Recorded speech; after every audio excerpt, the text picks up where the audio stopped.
We'll get started in about 7 minutes. Give everybody just a chance to get in. I know that people like to wait until the last second and then they load up Zoom and it says you have to update and then it causes a couple minutes of delay. So we'll get started at about 7:02 and then we'll go from there.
On.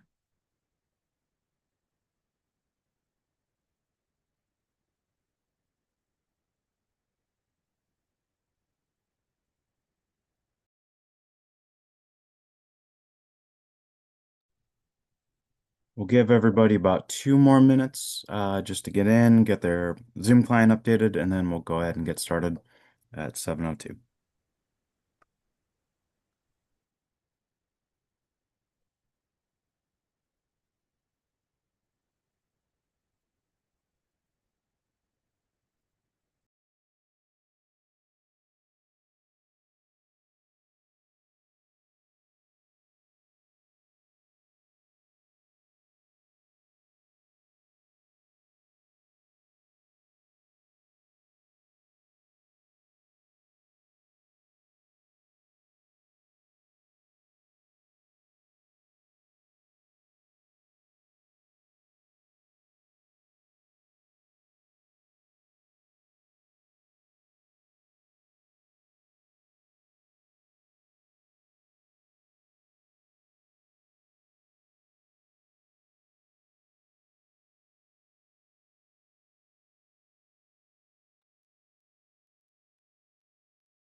Good evening, everyone. Tonight is our third Wednesday of the month, CERT continuing education training. And this is the first one of 2026. So I want to say welcome to 2026, everyone. Hopefully you had a good New Year's and a good holiday season. We want to especially remember a year ago the disasters that happened in Altadena, Pasadena area, as well as the Palisades.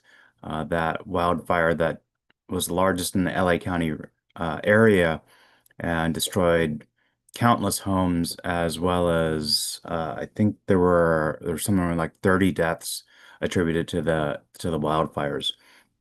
So what we want to do tonight is really look at what we can do to get prepared and why we should do it.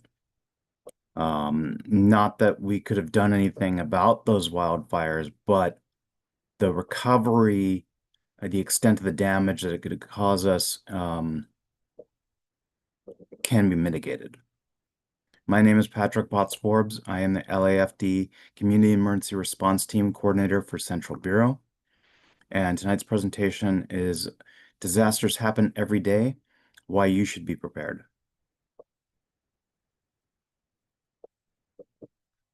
Really, disasters occur daily across the globe. Natural disasters statistically are becoming more and more frequent, more and more severe. Um, and certain parts of the country, certain parts of the globe are more susceptible to disasters, they experience more of them than others do. We've actually been lucky in LA County in Southern California region because while we're susceptible to most kinds of disasters, the last regional disaster was the 1938 flood. Even if we look back at Palisades and at the Altadena, Pasadena, St. Gabriel fire, those were really localized to those parts. We look at Northridge, and that earthquake was really localized to the Northridge area and the surrounding communities. If you were in the South Bay or if you were in maybe even East LA, you felt the earthquake, but you probably didn't have any damage from it. Or if you did, it was much less than what was experienced in on the west side of the city. Um, Statistically, we have about 1,000 firefighters on duty in LA City at any given time. That's approximately 3,000 firefighters spread across 3 different shifts.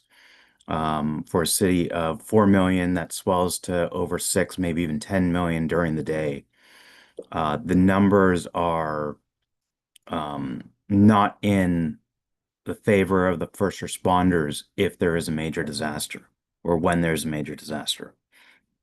So, what we do prior to the disaster, our planning, our preparation, our training, um, what we have set up and planning really helps us because when the disaster occurs, the first responders aren't going to be there as quickly as we want them to be. FEMA has, because of this, really marked Los Angeles County as the #1 county in the United States most at risk for disaster.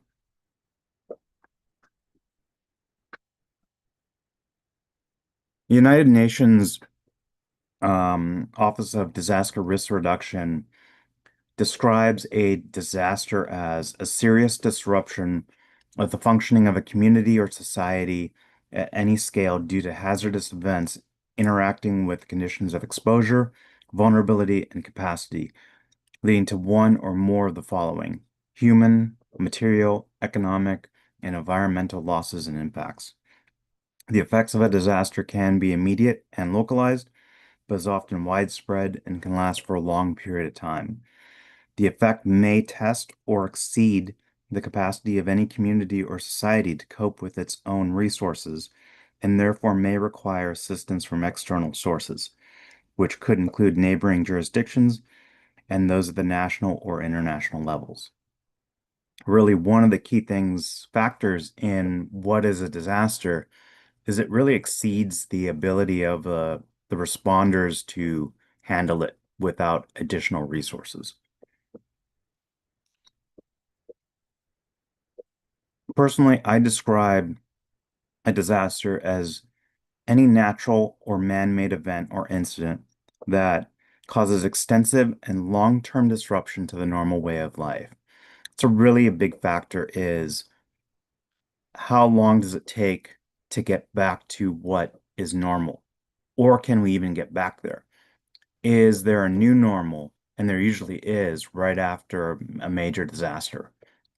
And it may take years to even figure out what that new normal is. But really, if you measure it, a disaster, there's no going back to what was before the disaster. That event or incident often includes damage, destruction, injury, and loss of life, but certainly requires extensive resources, effort, and determination to recover from it, and will exceed the resources and capabilities of those initially responding to it. Disasters are expensive. Even if no one gets hurt, disasters cost money, not only in terms of the response, but the recovery from it.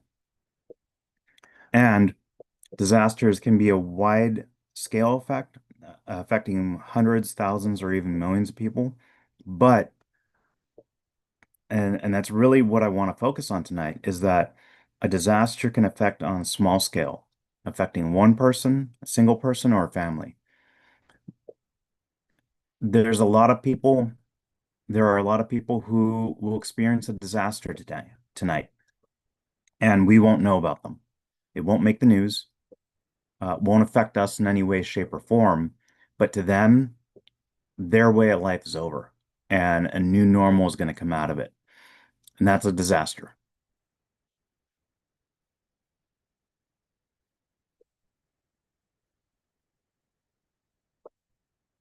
Examples of wide-scale disasters are earthquakes, volcanic eruptions, landslides, avalanches, sinkholes.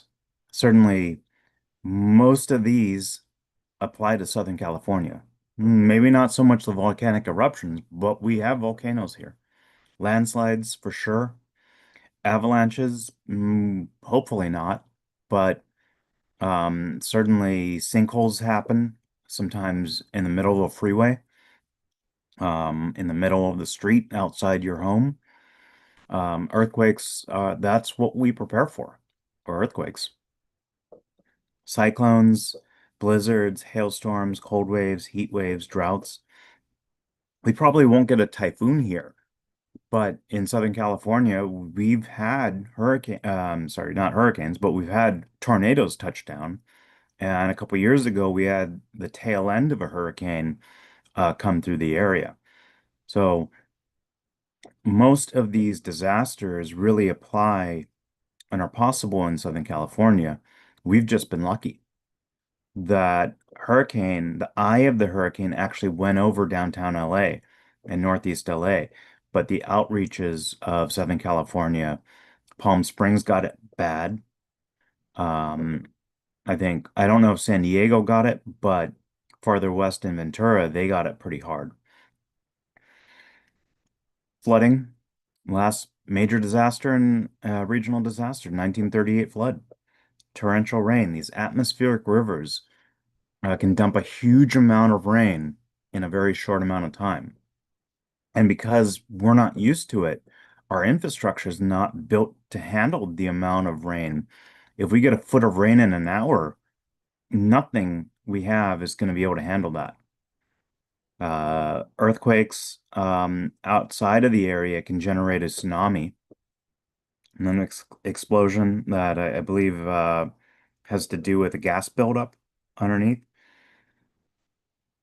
Solar flares. We keep hearing about how active the sun is, and solar flares can disrupt our electronics, our communication systems.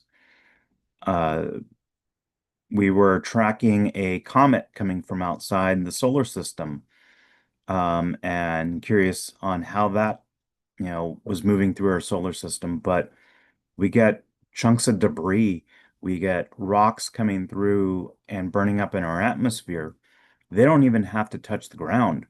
If they detonate above ground, that shock wave can set entire forests on fire or cause massive damage to infrastructure.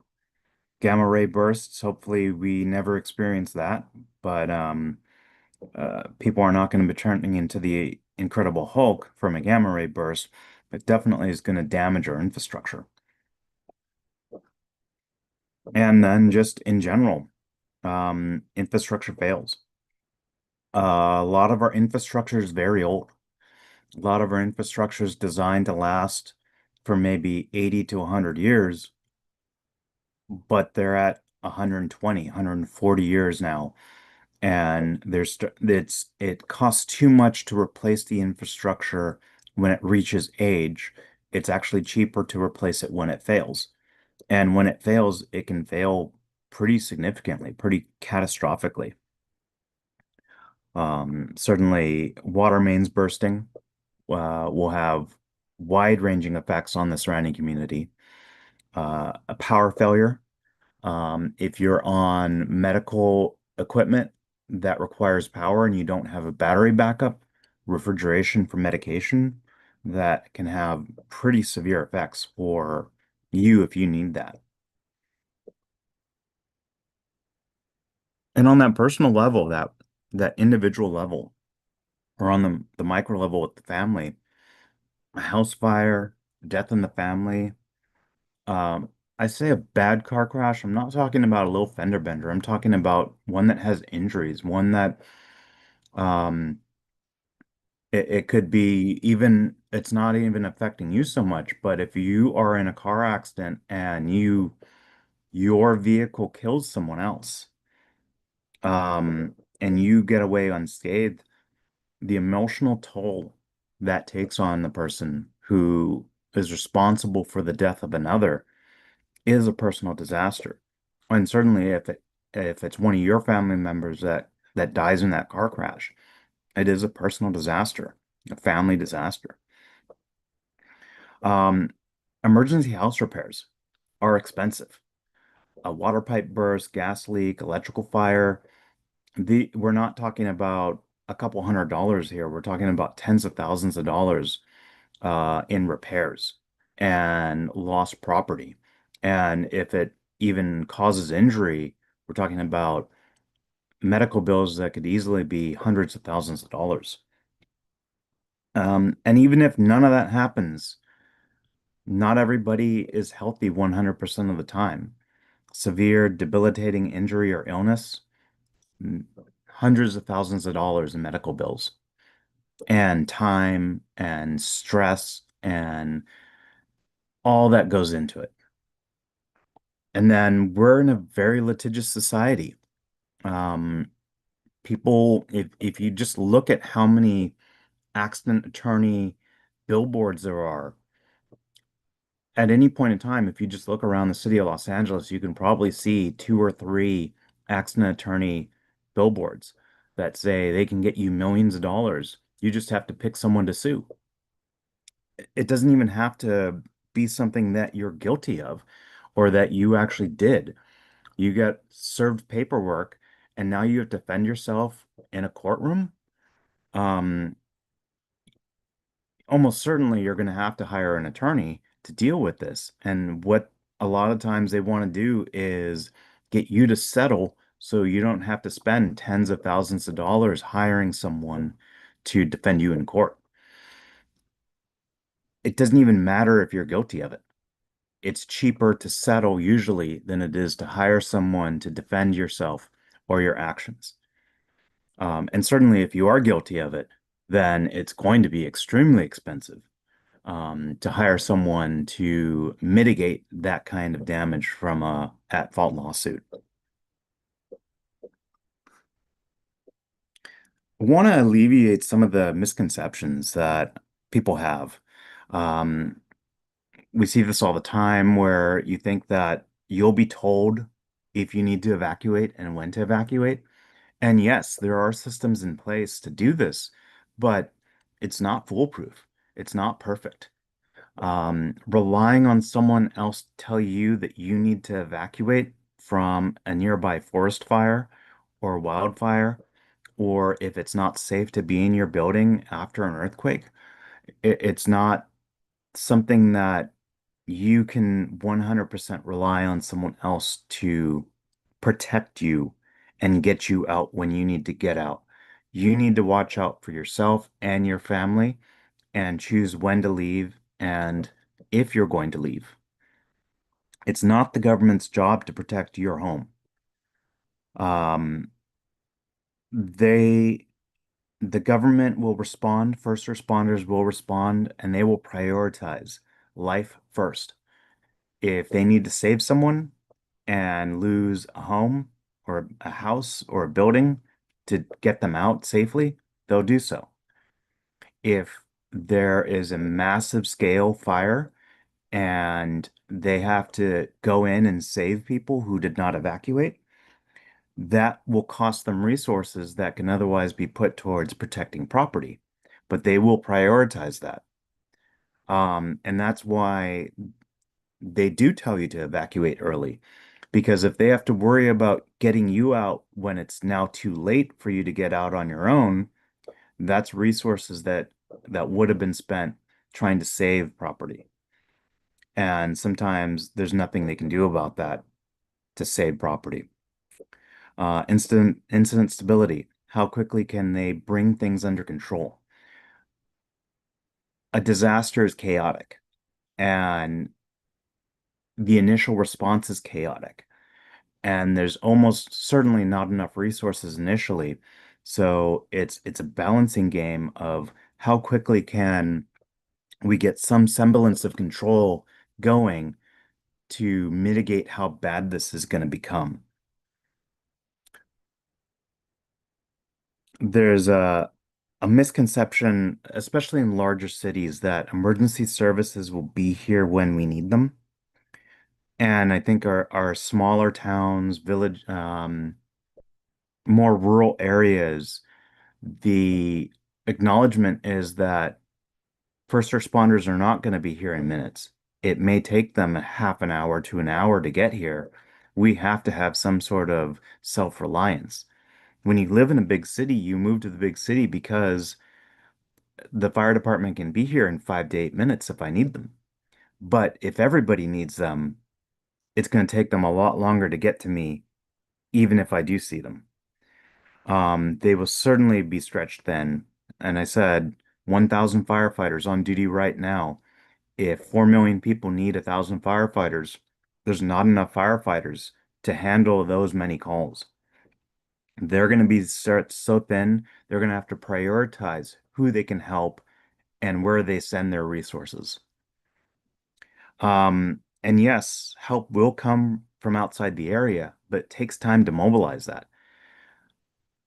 It's not going to be, oh yeah, we can just call up additional firefighters from surrounding communities and they'll be here in another 5 minutes. It may take hours to get them coming in from the outside. And if they're affected by the same disaster that we're affected by, they're not going to be coming for us to help us while they have to help their own community members. So we're talking about maybe other states will be sending responders, and that's going to take hours, if not days, to get those outside resources coming in.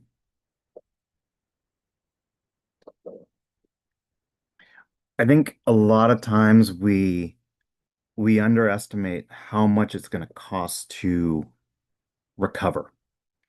And even if we have insurance, a lot of times the insurance is not enough. It's maybe enough to cover if we have insurance forced upon us by a bank for, say, a mortgage, that bank cares about their loan. And if their loan is a fraction of the cost of the home to rebuild, they only care about getting their money back. They don't care that we have enough to recover 100%. Additionally, that doesn't get paid out all at once. So while you're trying to rebuild, you can't live on your property. You have to rent or be somewhere else. You still owe the money on your mortgage and you still have to rebuild and you still have to live. Oftentimes, we're underinsured and it's just not enough to do everything all at once. So I'm going to talk about this in a little bit, but financial responsibility, financial preparedness really uh, requires you to take a good look at what you have and what you need and see and make that decision. Does it make sense for me to spend more on a what if than am I going to take that risk and hope that the worst doesn't happen? Um, Unfortunately, as we're seeing these disasters, Paradise Fire, Palisades, the Eden Fire, Lahaina, it takes years, takes 3 to 5 years to rebuild minimum. And while they're trying to speed up the permitting process, it's still going to take a minimum of two, even if all the stars align and everything and all the bureaucratic red tape gets cut. What are you going to do for those 2 years while you're rebuilding? Or more likely, 3 to 5 years. And who's going to pay your mortgage while you're doing that? Um, FEMA, government organizations, nonprofits do exist to help, but it's certainly not going to be enough. And they're going to prioritize helping the people who have nothing, who have lost everything. And those people will get more than people who have insurance and have more resources available to them. But that's where scams come into play. People will, of course, say, "Oh, even though I live in a multi-million-dollar property and I own my own business, I actually make $0, and therefore I need the most amount from the government." Versus the people who don't know how to exploit the system say, "Oh, well, I have a good job, I have insurance. Why is FEMA only not helping me at all?" Versus my neighbors who are getting all the help. But understand that all the help is still not enough. So it's easy to get upset and demoralized when you see these government agencies coming in and seemingly not doing enough. But it's not, and unfortunately, that just is the reality of things. We need to take stock in and understand the reality of if the worst happens, how much is it really going to cost me to rebuild and what's the plan? Relying on the government to help you out, or hoping that you're going to have the goodwill of others to help you out is not a plan.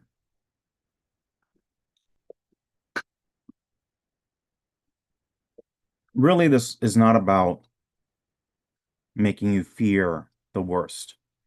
Um, this presentation, all the training that we talk about and do is about being prepared so that when the worst happens, you're ready for it. I talk to people all the time who say that when the big one happens, they're just going to die. Well, 99.999% of the people living in LA City, LA County, will survive the big one. The odds of you dying are astronomically low. It's actually, you're probably going to survive. Now you have to deal with the aftermath. Now you have to deal with that recovery. And if you didn't make plans ahead of time, you didn't take preparation, you don't have a plan on how to recover, it's going to be that much worse. What you do before, during, and after determines how well and how quickly you're going to recover from the unexpected. In communities that, and neighborhoods, families that prepare and plan together recover faster than those who do not. And unfortunately, when we see a community ravaged by like Paradise or La Jolla, a lot of times these communities never recover 100%, if at all. We really want you to be empowered by preparedness so that you're not fearing the worst and paralyzed by it, but that you're prepared enough so that when the worst happens, you can get through it faster and recover easier.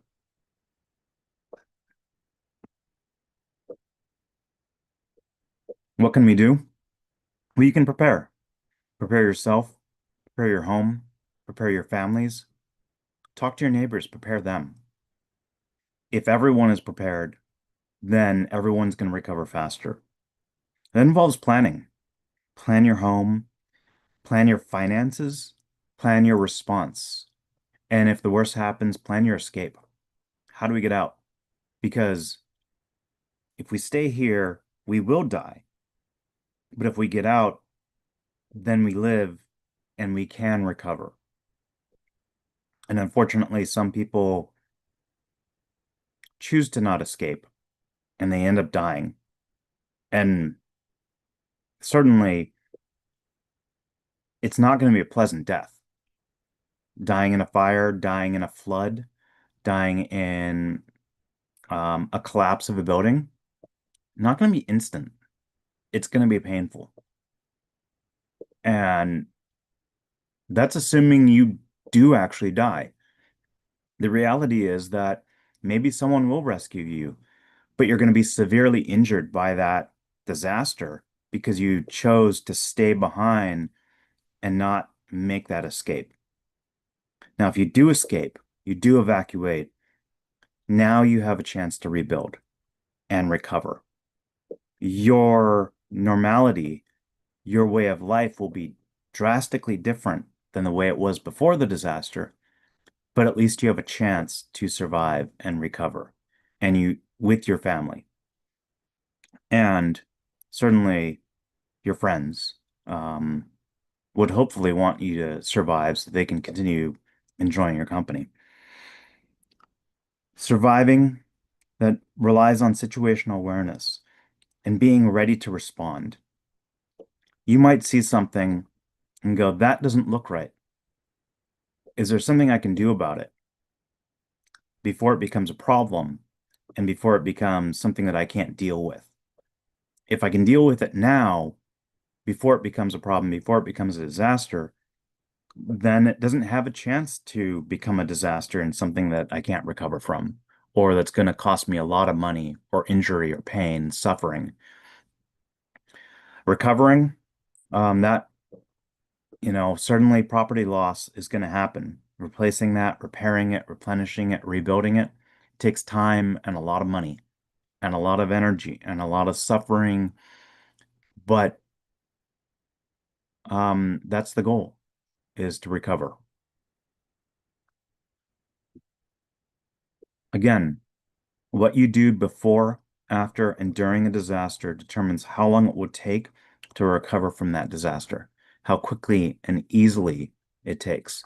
If you plan and prepare, recovering is going to take less time and be easier than if you don't plan, you don't prepare, and you just take it as it comes. No, I'm not an actuary.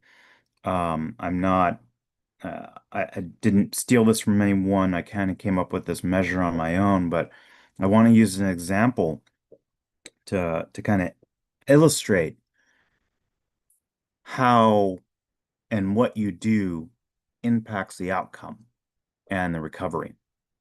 So if we measure disaster severity by the some generalized number of the disruption of your life, be it injury, family member who passes away, um, how our lifestyle is impacted by this, and the cost of that impact times the amount of time. That is going to kind of give us a number that we can talk about in terms of how severe this disaster is. Is it something minor? Was it not really a disaster? Or is it something catastrophic? Um, we happen to be at the epicenter of the big one, and our building collapsed. Were we in the building? Did we get out of the building? Did we lose everything? Did we, it didn't collapse right away. We managed to evacuate and grab the stuff that we couldn't replace, and we got out in time. And then our home collapsed. And we lost everything else, but at least we got out with our lives and no injuries and the important stuff that we couldn't replace. We have something. In terms of time, the number one time of one is how long it takes to become bad. And again, not a mathematician. This is all generalization, but I want to give you a basis to kind of see how we can manipulate the numbers in our favor. So what can we do? Well, we're going to focus on mitigation. Mitigation is, and I don't this was I don't know who I'm citing from. This was the internet AI giving me an answer. But mitigation is the action of reducing the severity, seriousness, or painfulness of something. And I want to remind you that um, you have two options for mitigation. You can mitigate after a disaster occurs and try and reduce the severity of that disaster, or you can mitigate before the disaster occurs.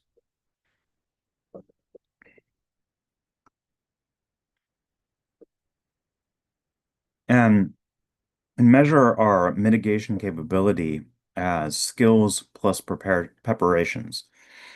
Skills are something we have some control over. We can take classes, we can take training, we can practice. Skills are really capabilities, knowledge and training, and how well we're practiced at this. It does us no good to take a class that we never use, say a first aid class, and we just want a piece of paper that says we're first aid trained. Cool. Did we learn anything in that first aid class? Did we practice it? Can we rely on the skills that that piece of paper says we have? If the answer is no, you're not really capable.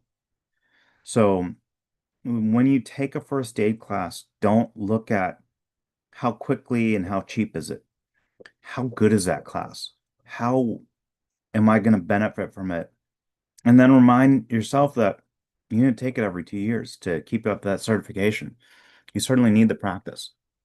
And if you have the opportunity to take advanced first aid classes and practice, say, in LA City, the Red Cross does first aid events. If you can take one of their classes and become a first aid responder, get some practice doing skills. It makes a difference in terms of your capabilities and knowing that you're ready to respond. Preparations are also critical.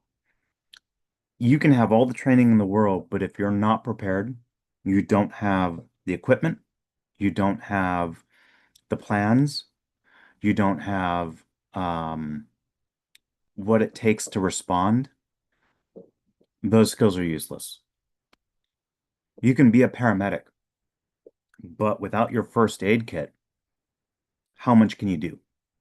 You can do a lot, but you can't do as much as if you have the equipment with you. So really look at the resources and planning that require that are required to respond ahead of time.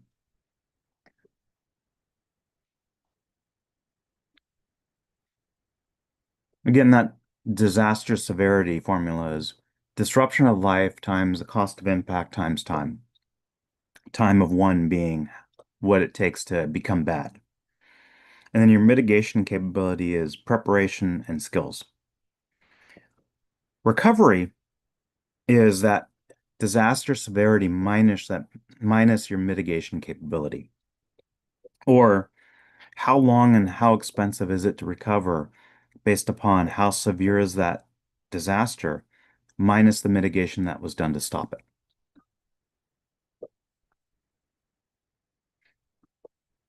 I do want to point out that once a disaster begins, that disaster has started. It can't be undone. You can't go back in time and be pre-disaster. Once the ball starts rolling, the boulder starts rolling down the hill, it can't be put back. The only thing you can do is mitigate the extent of the disaster, mitigate the damage and severity. Um, but there's no going back to what it was before the disaster. And so really, if you can do simple math, you can see that disaster severity increases pretty quickly. Mitigation can't do too much to stop it. However, if you can focus on the time it takes for that disaster to become severe, become a disaster, you can do a lot to stop it. If you can prevent a problem from becoming a disaster, that T equals 0. It's not a disaster. Disruption of life times cost of impact times time. If you can do basic multiplication and you put 0 in for time, that disaster severity is 0. It's not a disaster. That requires a lot of pre-planning, preparation, identifying things that could become a problem and mitigate them early, mitigate them before they become a problem, prevent them from becoming a problem. And now you don't have a disaster. If you fail at that, and not all disasters can be prevented, early recognition of a problem is important. Because if you can see something coming and stop it early, it may still be bad, but it's not as bad as it could be if you didn't get ahead of it. T less than 1. And finally, um, there's things you can do after that disaster starts. If you can reduce the amount of time that disaster has and limit it to being just bad, um, at least it's not worse. So, for example, family member has a heart attack in the home. There's a difference between a cardiac arrest and a heart attack. Cardiac arrest, the heart stops. Person drops, has no pulse. Not too much you can do about that. A heart attack is a blockage in the arteries that feed the heart. There are warning signs that happen with this. chest pain, um, panic. Um, there that for some people they might feel pain in their arm. Um, that's mostly for men. For women, actually, they generally don't get that pain in the arm, but an upset stomach. Things you can do to identify people who have a higher risk for a heart attack, and then identify that that might be a heart attack, do something about it. On the other hand, you could ignore the warning signs. You don't have training. One of the warning signs for a heart attack is actually denial. Oh, I'm fine. I'm fine. It's just minor indigestion. I'll be fine. Don't worry about it. I'm gonna go to my bedroom. Um, especially women tend to do that. I don't want to be a burden on you. I'm gonna go into another room where you can't monitor me, and that's when I'm gonna drop. And at that point, when the person's on the ground, that's when you call 911. At least you did something. But that disruption of life, the cost and the impact and the time, say if we say the disruption of life, that severity is 10 times the cost, you're going to go to the hospital. That's an ambulance ride at the very least. That costs money. And you get to the ER, if they don't have insurance or there's a deductible, that costs money. Severity is 10 times 10 times 1, 100. You didn't do anything. You called 911. That was the best you could do. Mitigation, preparation, and skills, 1 plus 1 equals 2. So the recovery from this family member having a heart attack, assuming that they survive it, is 100 minus 2, 98. Pretty high. But let's say instead you do have first aid training. You do recognize the early signs, and you have aspirin. You call 911, you get this person some aspirin. Um, you don't give them a chance to say it's gonna be okay, I'm gonna go into another room. No. Um, I don't like what's going on here. Let's have the paramedics take a look at you. If they say you're okay, then better safe than sorry. Hopefully there's not a bill. But what if it is a heart attack? What if they need to take you to the hospital? That early action cuts the time window here. It hasn't become bad yet. That person hasn't dropped on the ground yet. Disruption of life, cost, same thing. Hospital, ambulance ride to the hospital, ER visit, same cost. But the amount of time, you cut that in half. 10 times 10 times zero point 0.5. Severity of 50. Because there's things that the paramedics can do to lessen it. That aspirin helps. If they had nitroglycerin, because they have a heart condition, that helps. They get to the hospital, it's not as bad as it would have been. That helps. Your mitigation capability, your preparation skills, 10 plus 10 equals 20. The recovery, disaster severity minus mitigation, 50 minus 20 is 30. Remember, you did nothing except call 911. That recovery is 98 versus 30. Yeah, it's not great, but it could have been a whole lot worse if you did nothing. If you didn't have preparation, you didn't plan, you didn't take training, you let things get to the point where they're bad. Now, say this was actually worse maybe 25 years ago before LEDs, where we had little incandescent bulbs that drew a lot of power, and then people would plug them in, they'd plug them into power strips, and overload a power strip, overload a circuit. They'd go out while their tree lights are on, and that power strip melts, catches fire, and that tree that is extremely dry, maybe has some flocking on it, goes up like a Roman candle. You're out of the home when this happens. Fire department doesn't get called until your home is already on fire. And that's your neighbors see visible flames burning through the wall, burning through the ceiling. There's a lot of smoke. It's already bad by the time they call 911. Fire department gets there in 8 minutes, and your home is fully engulfed in flames by the time they get there. At that point, they call for backup. All they can do is defend your neighbors from your home fire. They can put water on your home, but it's a total loss already. There's nothing they can do to reduce that. It's already bad. Disruption of life? Certainly. Your home has been destroyed. Cost? Certainly. You still have to pay the mortgage on that home, and now you have to live somewhere else, and you have to rebuild, and you replace all the stuff you just lost. 100 times 100 times 1. See how quickly this goes up? 10,000. I had to use a calculator to figure that one out. I didn't think it was going to be that high. I thought it was like 1,000.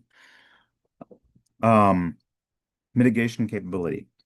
Fire department has equipment, has skills. They bring in backup.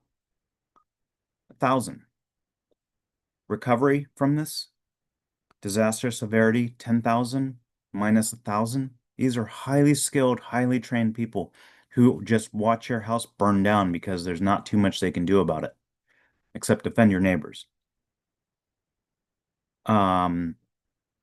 9,000. It costs a lot of money. This is a personal disaster. You've just lost everything.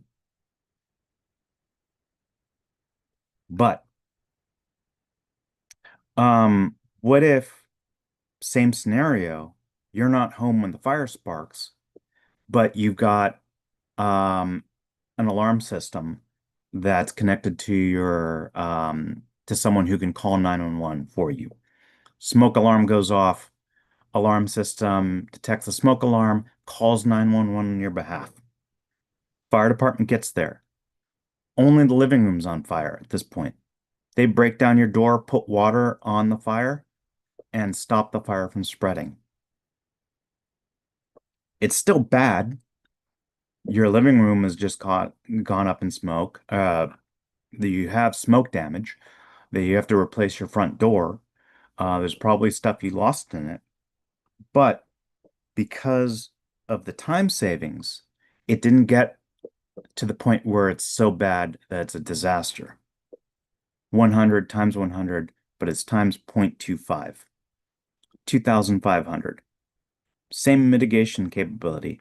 Fire department, great equipment, skills. They bring in backup 1,000.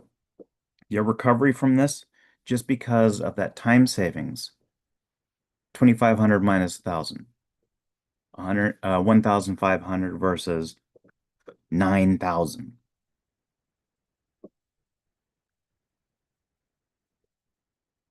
But let's see what happens if we can reduce that even more. You happen to be home when that fire sparks. You have a fire extinguisher easily and readily available. You know where it is, you can grab it. It's not buried somewhere.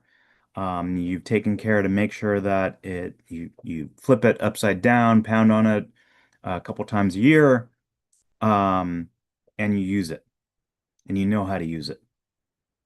Well, you cut down that time and the amount of damage it does. It's not 100 anymore, it's 10 times 10 times 0.25. Severity, 25. You have preparations and skills, not as much as a firefighter, but decent number. So your mitigation capability is 20. The severity of 25 minus 20 is 5. You saved your home from burning down. You saved by catching it early and being ready to respond and act and having the preparation there. You drop that number down to five.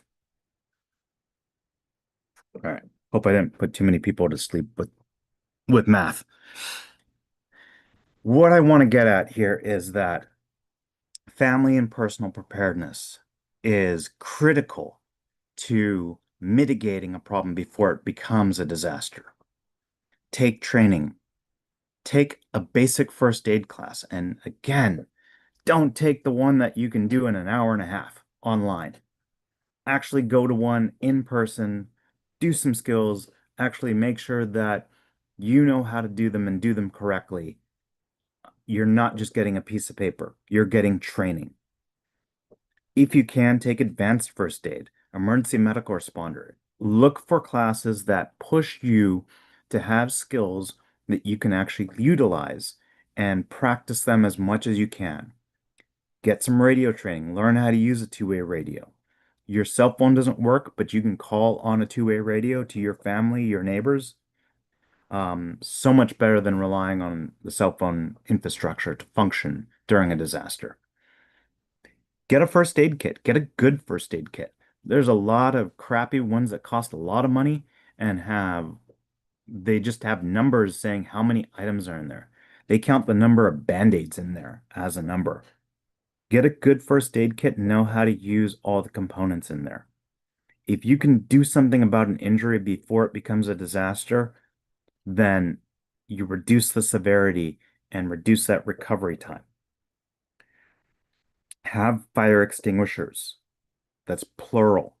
That's not one fire extinguisher. That's more than one. Have them easily and quickly accessible. If it's buried in the back of a cabinet, it doesn't do you as much good as if it's out ready to grab in an easy place, in the hallway, by the entrance of a room. If you have to cross a fire to get to the fire extinguisher, chances are you're not going to go get that fire extinguisher.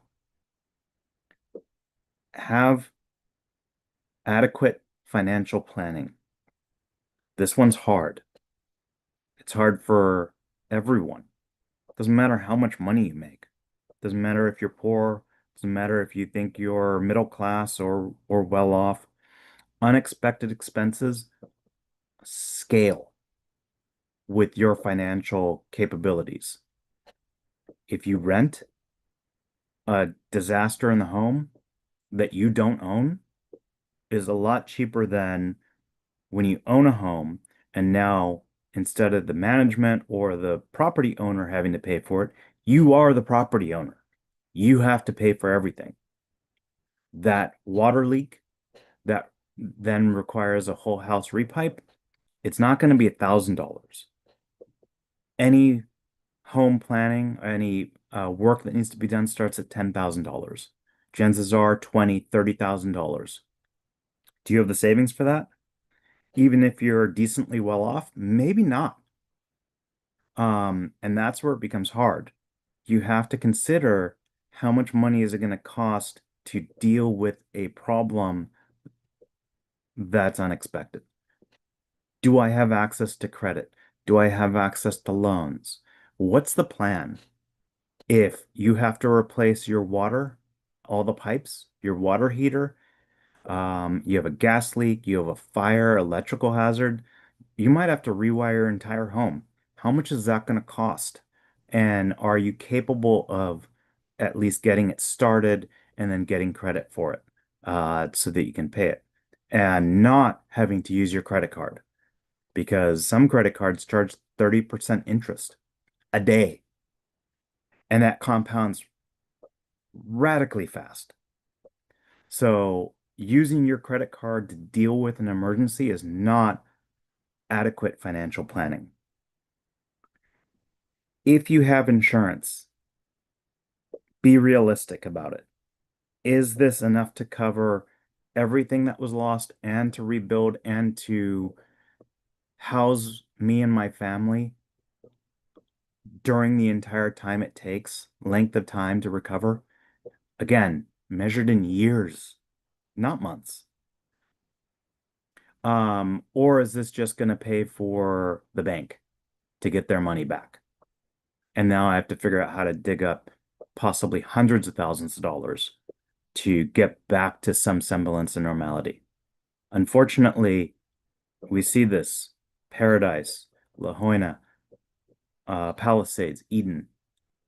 Most people will sell because they can't afford to replace and rebuild.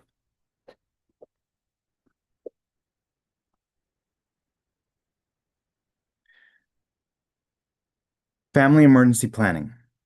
You now have preparation. Now make a plan.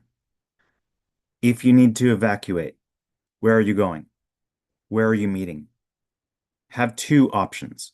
Someplace nearby, if your house burns down, a block away at the tree. But what happens if you can't get into the neighborhood? There's a gas leak, water main, something. You can't get home. You can't even get near your home. Where are you going to meet your family members? Assume that the cell phones don't work. Everybody should know where to go if they can't communicate. Have out-of-state contacts, not just written in your phone. What if your battery dies? But someone you can call, borrow someone else's cell phone, if you know, landline, uh, payphone that probably doesn't exist anymore, some way to contact someone that everybody knows to contact who can be a source of information and say, okay, everyone is safe. They've all checked in. This is where they're meeting, and this is the information we have. It gets you through the panic of, oh my God, my entire world's upside down right now, and my cell phone doesn't work.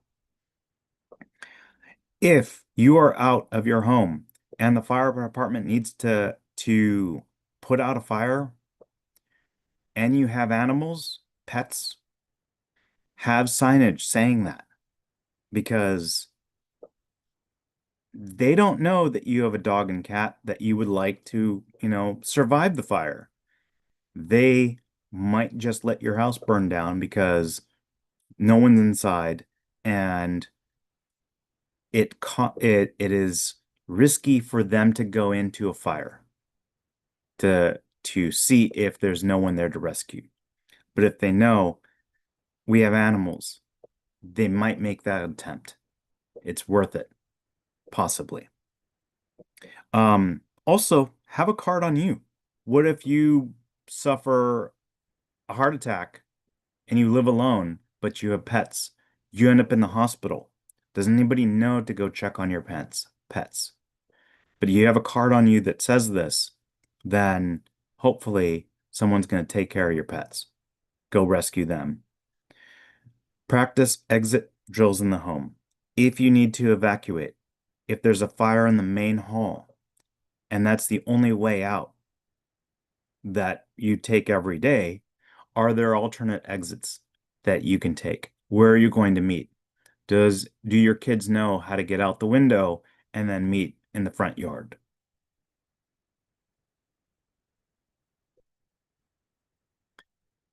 Food and water. Um, Used to be 3 days of food and water. It's more like 3 weeks now. And that's 1 gallon of water per person per day per and pet. Family members are pets. Um, if you have canned food, most canned food is cooked. Um, it may not be great to eat cold, but you might not have an alternative. So if you can eat something that doesn't need to be heated, at least it's something. If you have freeze-dried food that may last 20 years, but you need boiling water to heat it, how are you going to boil the water? Meals ready to eat, nutrition bars, there's a lot of options out there. 3 weeks of food and water per person and pet per day is a lot. So where are you going to store it? Don't store things on concrete, especially water. Concrete leaches chemicals through plastic easily. You have a container that's on concrete directly, it will degrade. Even metal will degrade. Glass will degrade on concrete. So have it lifted up off the floor. You can use pallets. I would not recommend cardboard because the chemicals will leach through cardboard, but some sort of shelving system, get it off the floor, off the ground, and that will preserve it longer. Can opener. If you have canned food and you rely on electric can opener, and you can't power that can opener, how are you going to open the cans of food? Matches, water bottles that can be easily filled anywhere, and cleaned.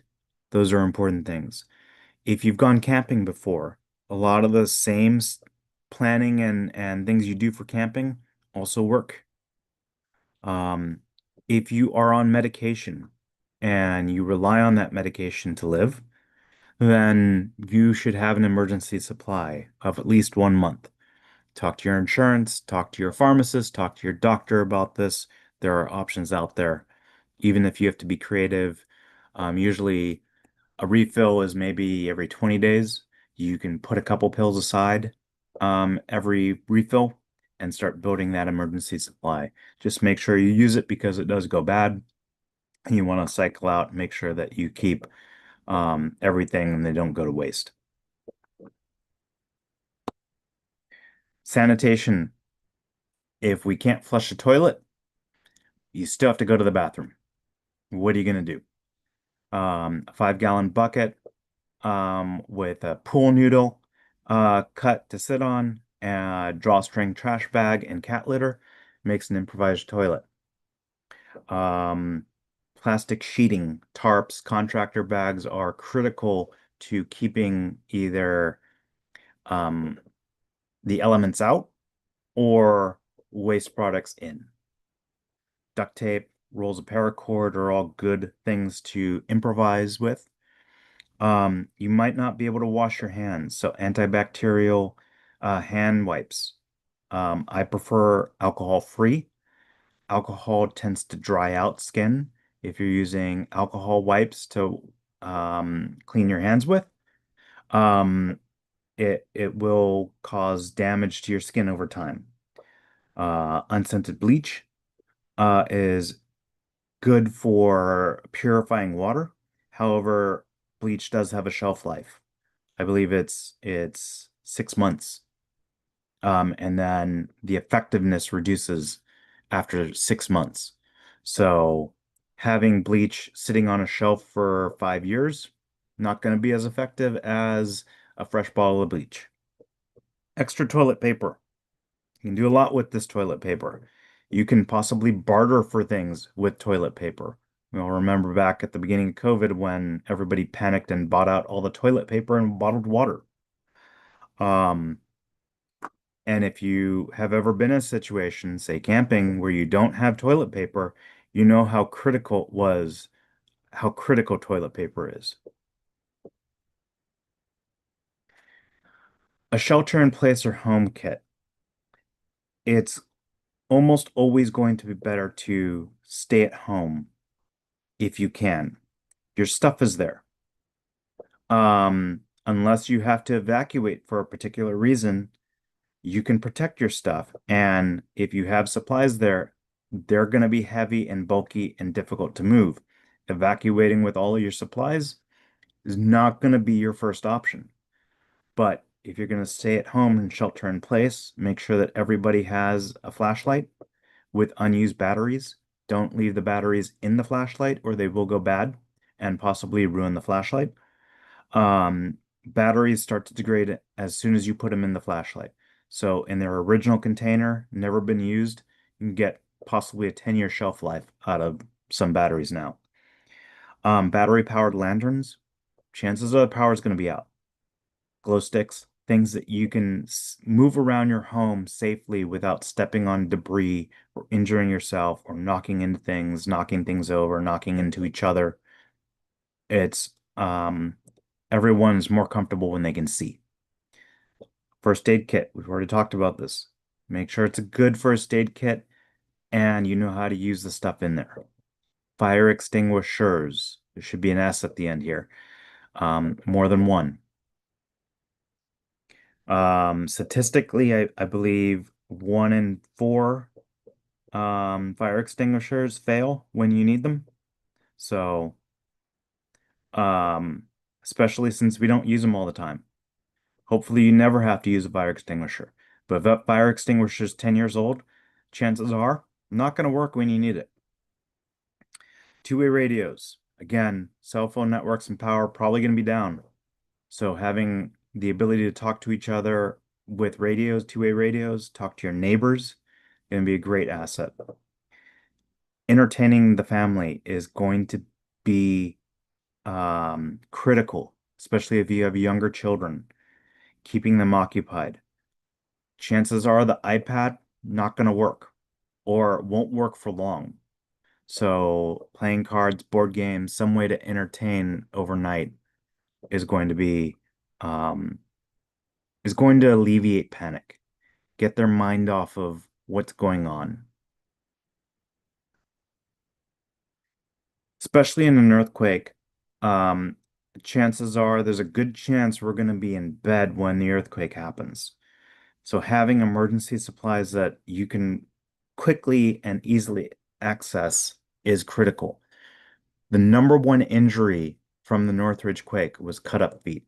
And that's because things flew off of walls, fell off of cabinets, out of cabinets, off of shelves, things that were sharp and dangerous, and people stepped on these things, ran to go to their kids, and they don't care what's between them and their kid, they're getting there, even if they cut up their feet doing it.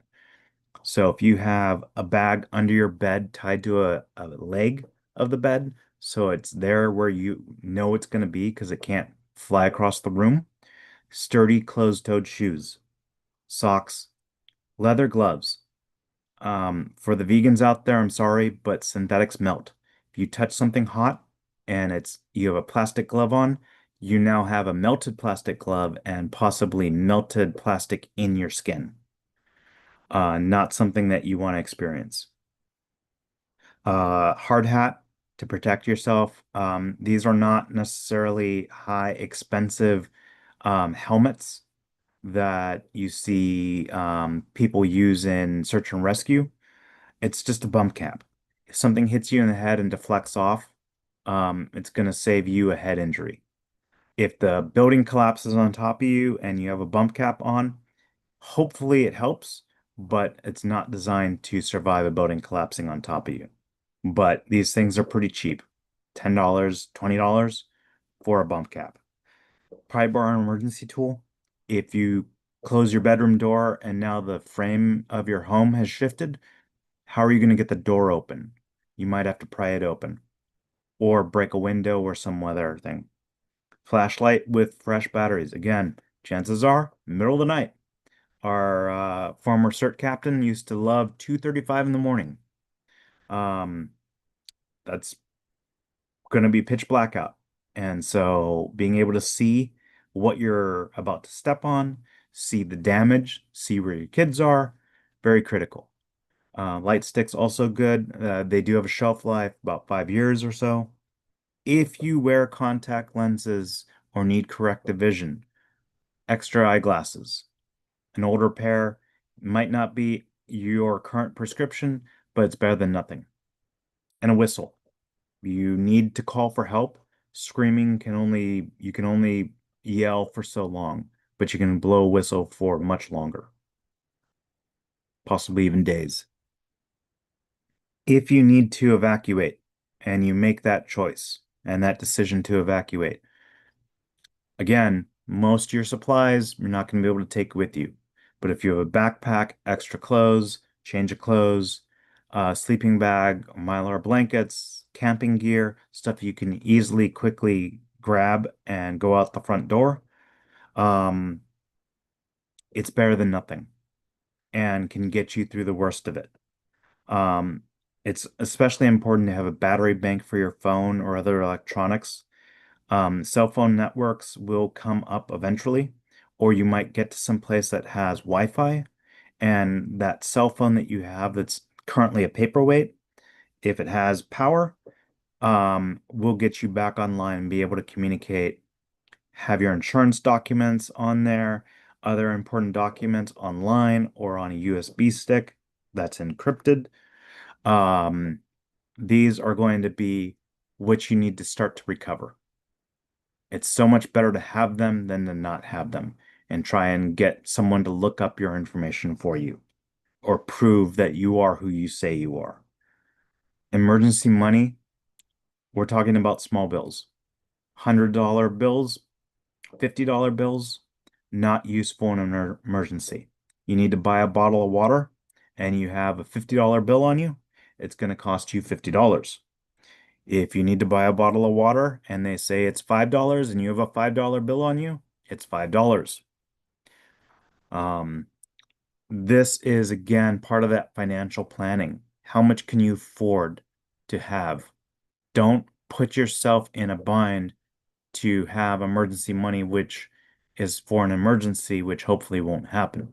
But you need to figure this out on your own. How much can you afford to have sitting aside for an emergency? The Red Cross has a great document here. Don't overdo it. Hopefully, we will never need these supplies. But if you take your time building your supplies and building your plan and preparing, you're going to be that much better when that disaster occurs and you need to get ahead of it and minimize the amount of damage it does to you. So you can find this, search for American Red Cross 21 weeks to prepare. They do have this in Spanish as well. And just buy a little bit over time until you build up your stock. Especially for perishables, rotate through them. If you go to the market, buy a little bit of extra food that you set aside. Um, Make sure you cycle it in so it doesn't go bad and is not wasted, but make sure you always replenish it and keep that extra stock. Getting to know your neighbors is probably one of the best things you could do. Unfortunately, I think now lately, in the last maybe 30 years, we don't get to know our neighbors, especially if we rent. Um, and it's it's a problem. Getting to know your neighbors is not what you want to do after the earthquake. You want to get to know them ahead of time. Get to know who they are. What are they capable of? Do they have training? Do you live next to a nurse? Do you live next to a carpenter or electrician or plumber? Who has a generator? If you have a generator and they have a generator, barbecue, are any of your neighbors on oxygen, wheelchair bound, have latchkey kids? These are things that you want to look into because you might be the only one who can help your neighbors. But also, maybe your neighbors can help you out. Um, we start to to know our neighbors, talking to them, letting them know, hey, I'm going to be out of town for 2 weeks. Um, can you get my mail? I'm expecting a package. Can you pick it up? If there's something suspicious going on and you know I'm out of town, call me and let me know. Also, hey, maybe I can't take my pets with me. Can you feed them for me? And then I'll feed your pets when you go out of town. It's good to build up this trust with your neighbors ahead of time. It's something that we're losing, unfortunately, as our communities become more and more transient. Also, get to know which neighbors you can't trust. There's probably one of them, and be aware of that ahead of time before they become a problem. Going back to the two-way radio, designate a family radio service channel and PL tone that you and your neighbors are going to be on. There's an earthquake, power goes out, something happens, you know that there's going to be heavy rains, massive windstorms. Turn your radios ahead of time and start communicating and testing and making sure you can talk to each other. Because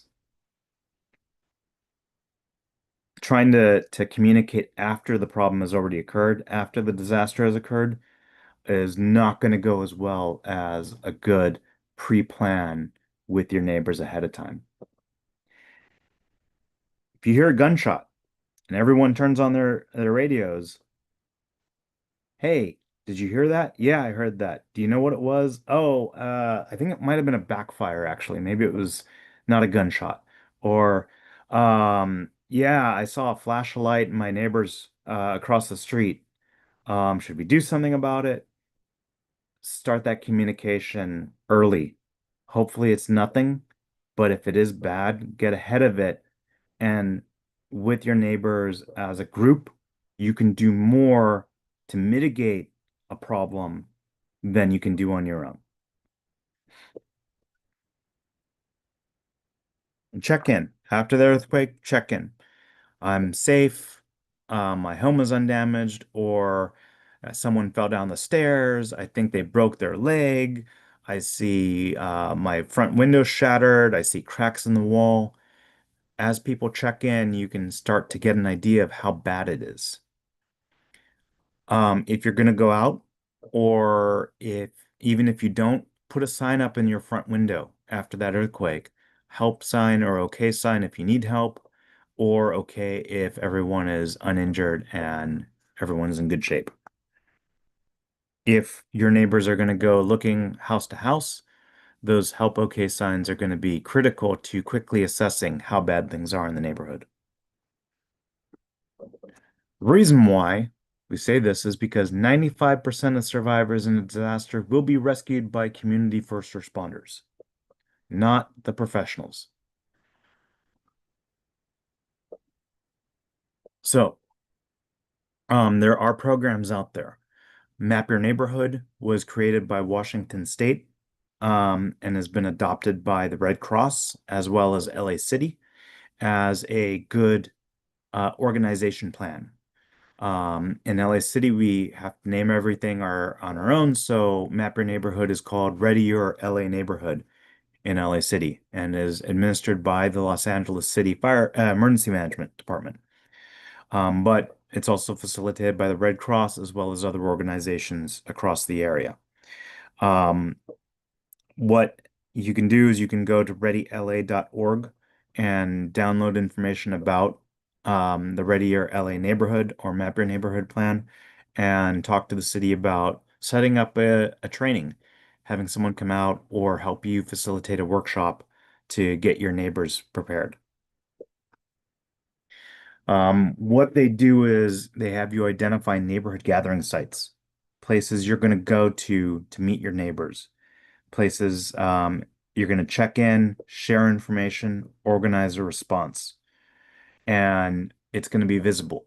You want your other neighbors who don't know about this to also see what's going on and go, oh, maybe I should go over there and talk to the people I don't know and get to know my neighbors after the earth has stopped shaking because I don't talk to my neighbors. You're going to form teams of 2 to 3, and you're going to check on vulnerable members of the community. Again, those people who have latchkey kids, people on oxygen, people wheelchair bound, people with mobility challenges. Going to go door to door checking for help signs. And if there's no help sign or okay sign, check to see if anybody needs help. Um, if you need to turn off gas, Northridge, houses burned down. If they had only known to turn off their gas or neighbors turned off the gas, those houses would still be standing today. But a small gas leak can quickly become a fully engulfed home fire. So turn off gas as needed. If you don't need to turn it off, don't turn it off because once the gas is off, you can't turn it back on again. One team is going to stay at the gathering site to monitor and check in other neighbors, and then you're going to use two-way radios, family radio service radios on the neighborhood channel to communicate. Get back to the neighborhood gathering site every 30 to 60 minutes, check in and share information.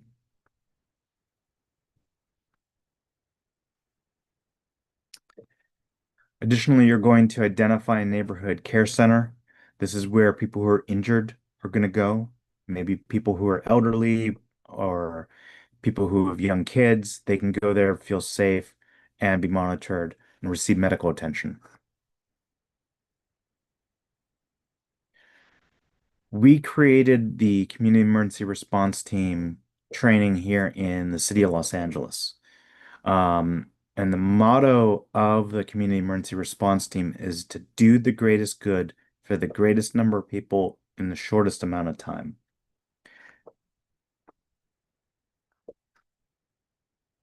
This is generally, it's gone nationwide, it's gone international, this training.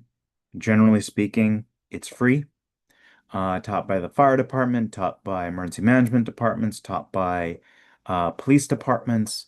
Um, in the city of LA, we do 17 and a half hours of training. Other places do 24 hours of training, but it teaches you basic disaster preparedness, fire safety, utility controls, how to turn off power, gas, water, electricity, how to use a fire extinguisher, to understand what fires you can put out and with what methods, or what fires you need the professionals to deal with.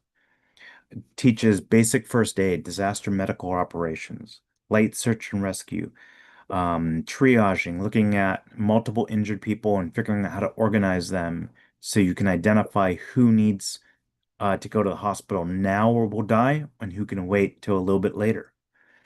How to organize as a team, understanding disaster psychology because we don't deal with all the time. And if we see something particularly horrific, we find someone who's passed away, um, understanding how we need to help each other get through this traumatic scenario that we don't know how we're going to respond to.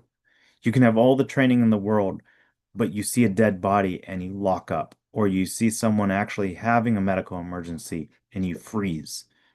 Doesn't matter what it is. Everyone has something that will trigger them and put them into this state. And how do we work through that? And how do we help each other get through this together? Certainly, our families, our kids, we need to know how to help them because they are going to be scared and they're not going to know how to cope with it either. And then finally, certain terrorism. What do we do if we encounter an act of terrorism and how do we get through it and um, survive it?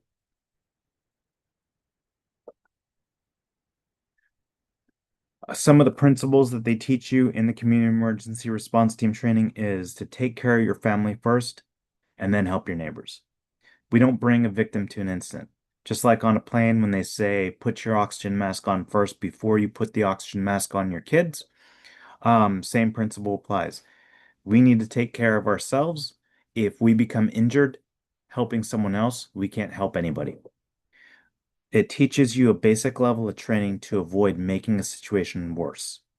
And at the very least, if you take this training and you can just take care of yourself so that you don't need help, you've already done everyone else a good thing. And finally, how to organize at the neighborhood and community level and how to become a force multiplier for the fire department.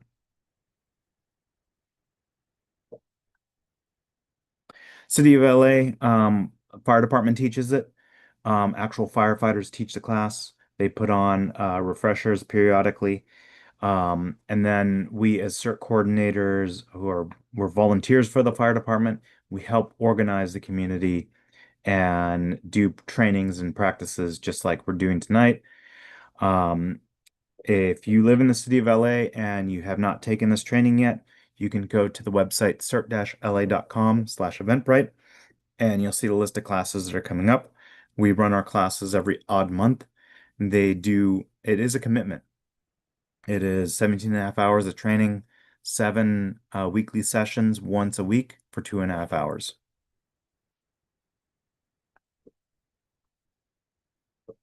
This is a picture from a refresher a long time ago. Um, one of the things that we're also trying to do is identify community staging areas. This is where everybody knows to go to after the earthquake or other disaster, check in, organize responses. Ideal locations would be houses of worship or businesses in their parking lot, out of the way. In some of our residential areas, we have a backyard or side yard of a home as the staging area. A lot of times people want to do schools, but schools go into lockdown. They're not ideal locations because they're not open to the public when there's students on campus. Fire stations also are not good locations because they're going to be out. We don't want to break into a fire station. Public parks are great for family reunification or public information, but not great locations to organize a response from. We need 24/7 access because inevitably the disaster is going to occur when the people with the keys are out of town. And then we've set up staging area kits at some of these staging area locations and set everything, the first 3 hours of operation out of this kit. They have magnetic dry erase boards, maps, clipboards, pens, forms, radios, as well as medical resupply and jump bag.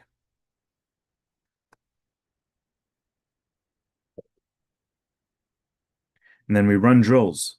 This is an example of a drill out of the back of a truck, where the command post is and people are responding to a disaster within the community.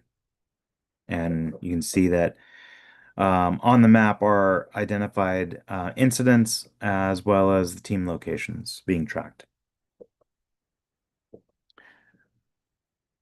Every month, we try and organize a community drill, and these drills are designed to be easy to put on and repeatable. We used to do drills that took months to plan, like 6 months to plan. Now we can kind of kick these out with very little notice. We just need a location, date, and time, and we'll set up the drill and run it.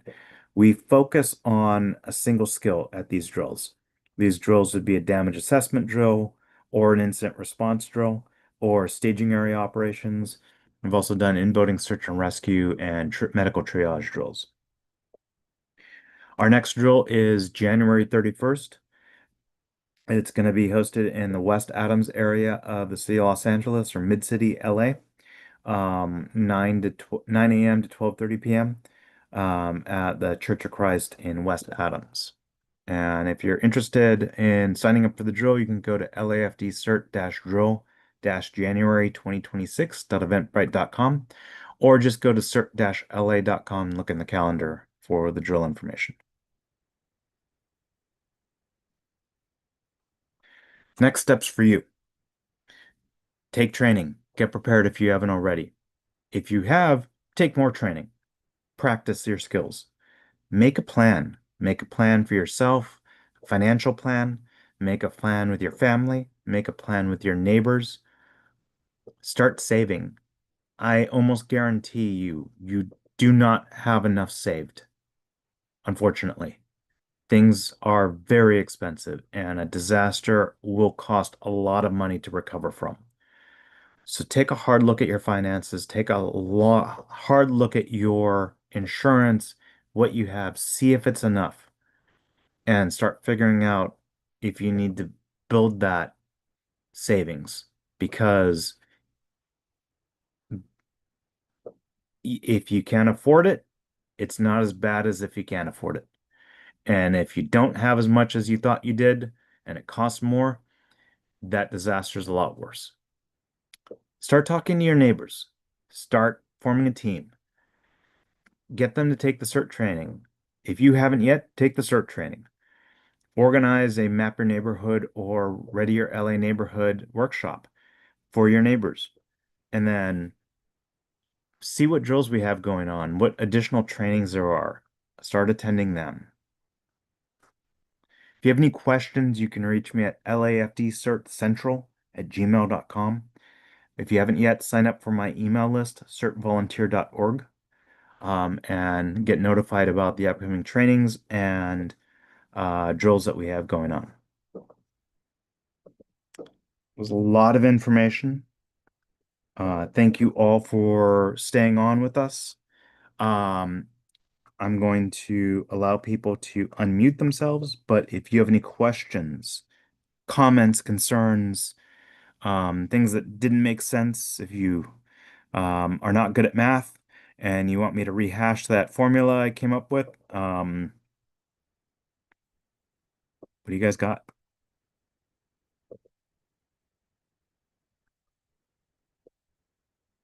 Chin, do you have anything to add?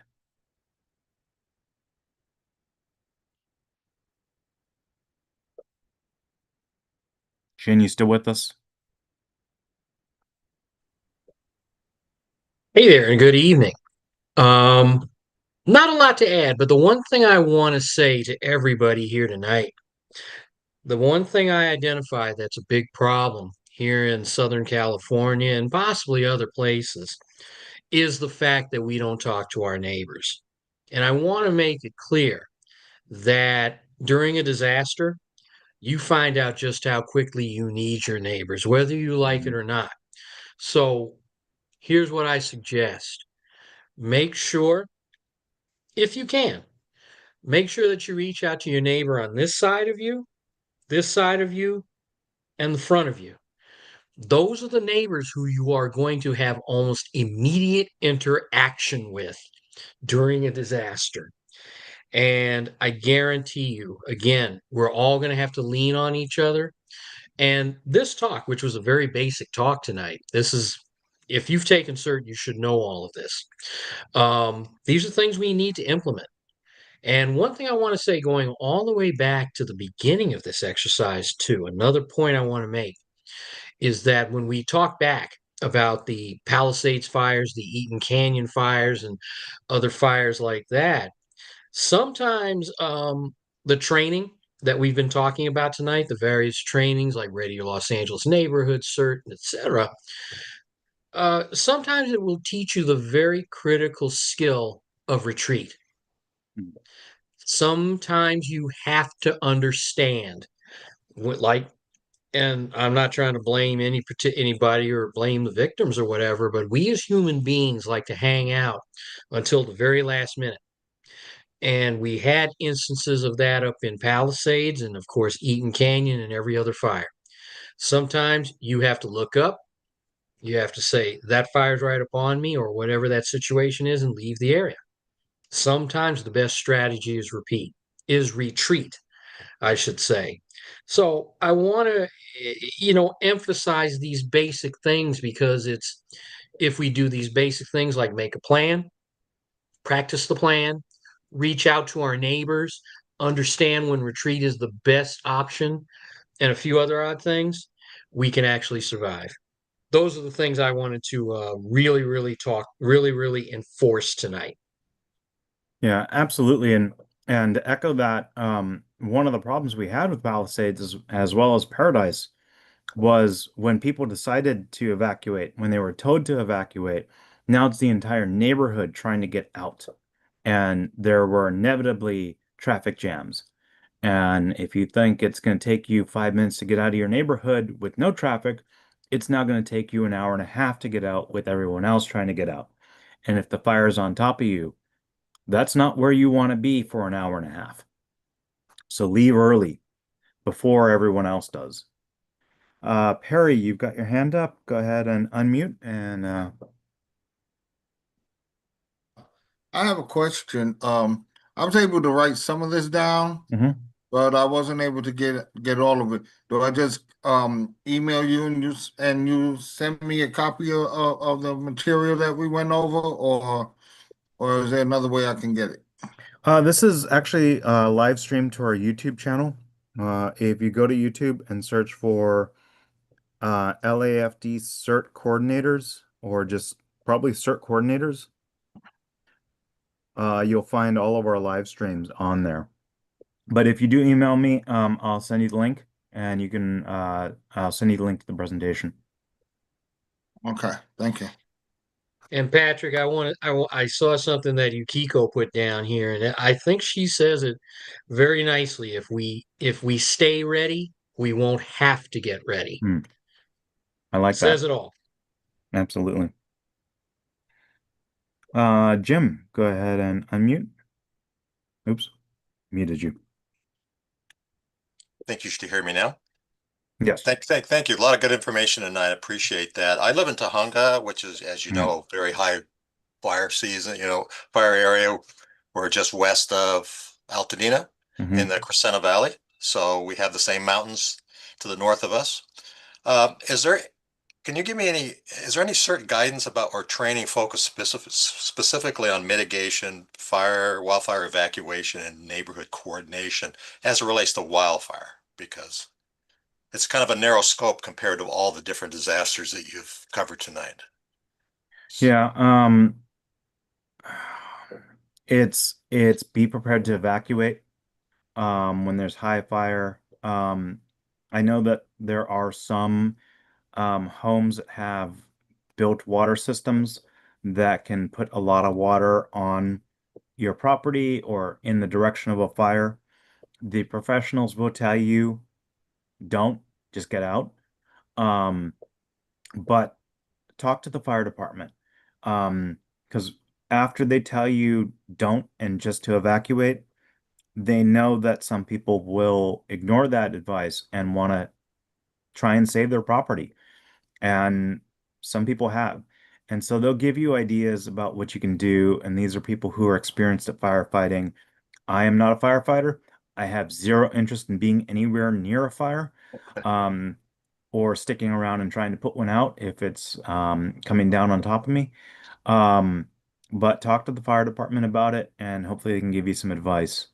I will tell you that what we saw last year was hurricane force winds. You felt how strong those winds were. We could not get aircraft in the air. It was not safe for them to fly. Wildfires are fought from the air. If you can't fight a fire, it doesn't matter how many engines or trucks you have down on the ground, there's not stopping a wind-driven fire. Those take aircraft to put them out. And so if we have an experience like that again, 100-mile-an-hour winds where the aircraft are grounded, um, at best they can try and hold it off for a little bit and get people out, but there's not stopping anything like that. I had a And one. Patrick, and Patrick, I'm going to cut in on Jim here and tell Jim, good evening.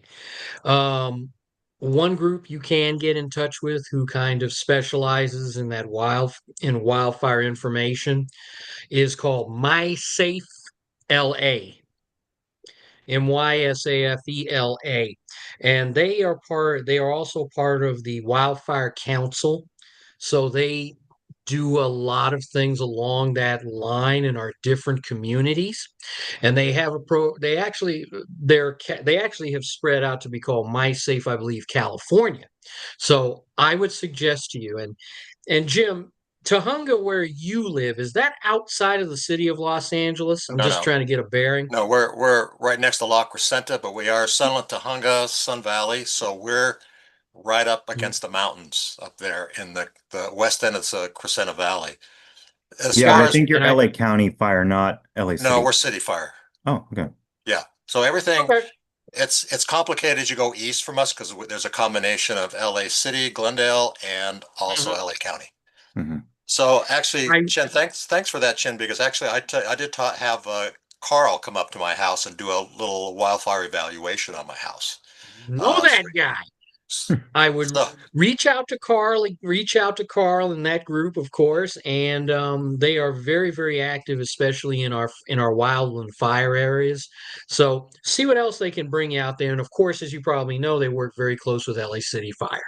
right, and that's really a good place to start your plan because if somebody figuratively walks around your house, holds your hand and walks around your house and points things out to you, it's a lot easier to kind of internalize that than looking at a bunch of brochures you picked up at some disaster fair, right?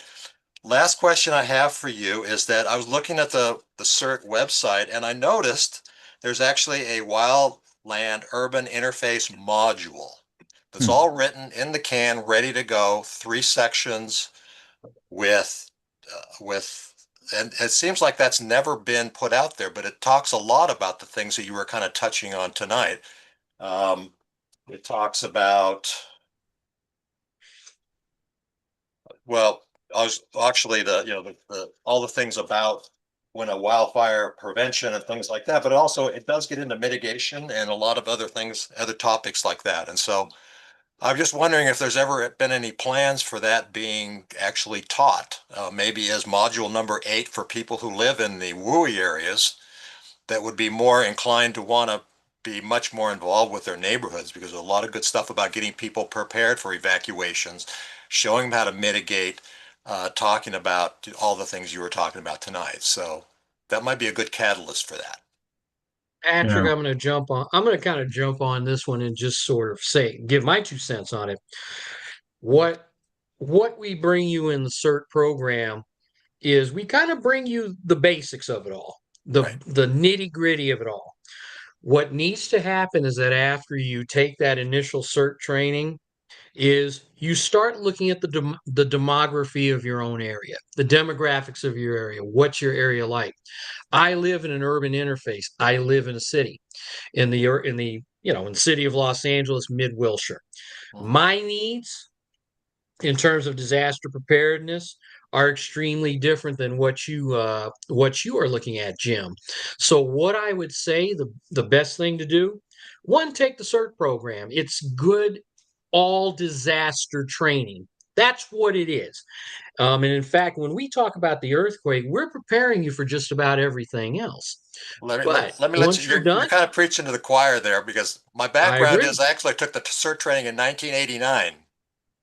Wow, So you're an the early person guy. that developed this program was actually the person, he didn't instruct it, but he sat in and made Mhm. sure the instructors were teaching what he had written down.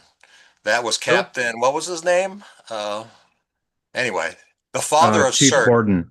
Yes, the father Chief. of CERT. So I probably took the Mhm. second class. Hmm. So I'm familiar with that, but I never really, I've really kind of ventured off into my interest being more wildfire preparation and mitigation things now. Um, and that's a pretty time consuming issue as well. So Yeah. I'm just wondering about that module, if that's something, because I think CERT could really play a role in these foothill communities if we had the training, because a lot of CERT people are embedded in those communities. We don't have to cross fire lines. We're already there. So we can work I with our agree. neighborhood. Yeah, I think So what you can do, reach out to the fire department, see if they would be willing to talk to a group. Ask them about home hardening. There's things you can do about having certain plants that are more drought resistant, less likely to burn a distance away from your homes. A lot of homes didn't burn because of the fires nearby. They burned because of the embers that got blown from the fire. And we're talking about miles away from the main fire. These embers are traveling. And a lot of times, older homes have eaves where there's vents, and ember can get sucked up into the vent, and now it's inside your home, catches fire, and burns the house down. well, that's the beauty of having Mhm. somebody like Carl coming and walking around and actually pointing out that you don't have eighth-inch mesh, you have half-inch mesh, and so embers can get through there. He Mhm. looks at eaves, he looks at gutters, he looks at roofs, he looks at siding, he looks at windows and doors. So all of those ingredients, and there's about 20 of them, I think, that but people don't understand. They can't. Their houses don't look like their brochures, you know. And Mhm. so it's really helpful if you could have somebody like Carl to come out, or the Resource Conservation District, the Santa Monica Mountains. They do home evaluations free of charge, and they're a great organization for doing that. But it really does give you a blueprint. But anyway, so I've It taken up does. enough of your. And it does. And Jim, I was going to say to you, it's like once you do that cert training or whatever it is, start finding those subject matter experts. You mentioned Carl, fantastic subject matter expert on My Safe LA. And even with probably your Valley CERT team out there, they all live out there. They understand too, as well, what the concerns are. And I see Sally Thompson over there. I don't. She's got her hand up. I don't know what she's going to say, but if she does unmute herself, I'd hope she'd say something into this. Sally? Hi there. Hi, Jen. How's everybody doing? Yes, I think right along the lines of what he was talking about, I just wanted to let everybody know, especially in the valley, but anybody can come. There is a wildfire education and resource fair this Saturday up at Porter Ranch, and it's from 10 to 2. It's at 11930 Mason Avenue in Porter Ranch. And it is going to have the LA firefighters there. They're going to give away free radios, emergency radios, free evacuation classes, home hardening, learn how to buy fire insurance, evacuation tips, wildfire vendors and demos, all kinds of things. And it's really, it looks like it's going to be fantastic. CERT's going to be there as well. As you were talking about My Safe LA, Department of Insurance, Park Rangers. So it sounds like a really big wildfire education resource fair. Thank you for that. Thanks, Sally. Sally, I knew you had it. For those of you who don't know Sally Thompson, she is over in Battalion 10. Used to be one of our. She's kind of one of our. What can I call you? A retired coordinator, but still with the team. Absolutely. That was Love nice. it. Thank you. James, you have your hand up. Go ahead and unmute. Hi, good evening, everybody. Can you hear me? Yes. All right. Um, I had a thought. Should we as a CERT community know, like, in our battalions who has vehicles that are like 4x4 or able to go off-road? Because most people have normal cars, and say if for some reason we have an earthquake or something where a regular car can't go over, but somebody with a pickup truck or a 4x4 vehicle, we know, hey, like me, I have a 4x4 truck, and say if I have to get to another certain member because I know that person has a Honda Civic and I could go help them. Should we as a community know that? I think the focus should be on your local immediate neighbors and Uh-huh. that team because you're not going to drive across town to someone um, miles away who needs your help. But if your next door neighbor needs help and they have a Honda Civic and they need to go to the hospital and the road's been damaged, your off-road vehicle might be able to get over the damage and get them to the hospital. Okay. Yeah. And you know what? Uh, I'll kick into that. mhm. And I'll kick into that. And James, good to see you tonight, buddy. Good to see you Always too, good to sir. see you. The one thing that Patrick is definitely on point, and what I want to reemphasize to everybody: when there's a disaster, we're thinking local. We're thinking very narrow. We're thinking what is whatever we have defined as our neighborhood. Um, but within that, to answer kind of your question, that's what programs like Map Your Neighborhood and Ready Your Los Angeles Neighborhood are for. Because when you're putting together that Ryland plan or that Map Your Neighborhood plan, they ask you questions like that. Who has a shovel? Who has a hammer? Who has a generator? Who has a truck or a van? Who has search skills and more? So I would definitely say keep it local because that's what CERT's all about, but look into creating that particular map your neighborhood / ready your Los Angeles neighborhood plan. And before the disaster happens, you'll have an idea of who's got what. Okay. Sounds good. Because like here in the Lincoln Heights area where I'm in, we have Rose Hills and Montecito, and say for some reason if there's an earthquake, of course all that dirt's gonna come down and not, people are gonna have time getting out. So that was my thing, because you know how we as a community want to know who's in our battalion, and this way we could work together as a team and mitigate to one staging area after we've helped ourselves and our neighbors. That was just my thought process on that. So Yeah, absolutely. Yukiko Bryant posted about it. She wanted us to touch on when there's fires, especially the if you're the air quality becomes a very much a problem, especially the wind-driven stuff and you have fires. There's a lot of toxic chemicals, toxic smoke. Um, you think that the fire is the most dangerous thing, but it's actually the smoke that's the most dangerous. The reason is that if your house is on fire and you are trying to stand up in it, the smoke rises and is at head level. Um, just one breath of that smoke will actually take you out, knock you to your knees. You'll lose consciousness. If it's hot, it'll actually burn your nose hairs, burn your esophagus, and most people die of the smoke inhalation, not the burns. So learn that if there's a house fire, make sure your kids know to get down. They say drop, cover, and roll, but it's get on the ground and crawl. Don't try and walk inside a house that's on fire, especially if there's smoke in the air. And then part of the problem also with the wildfires is the debris flows. It it burns up the natural vegetation that holds back the rain, and then we get one of those atmospheric rivers, and now you have debris flows from the higher elevations that can cause just as much damage, if not more, than the fires themselves. Just be aware of things like that, and they go over a lot of that stuff in the CERT training as well. And Patrick Allen wanted to kick in on something. Yeah, Alan, go ahead. Hello, Patrick. Jen, I'm glad to see you're here today.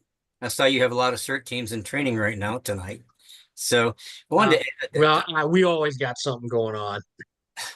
so do I. 18-hour days is a norm. I was in civil defense before CERT, the Benicia Police Department. We patrolled the Ready Reserve Mothball Fleet.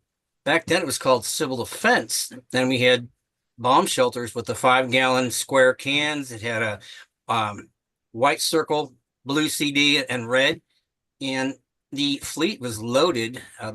Those old ships, they were half loaded. I mean, you had Liberty ships out there, and they were packed. The bunkers were full. But in the 2020 August SCU Lightning Complex fires, I was a pre-briefing trainer at the Pleasant Fairgrounds for Cal Fire's Incident Management Team 6. Now, Patrick hit all the points. We were dealing with people. I'm evacuated. Where do I go? But they went to social media, which was the wrong thing. Modesto is supposedly evacuated. Fremont, no. Those were yellow zones. Knowing your zone is extremely important.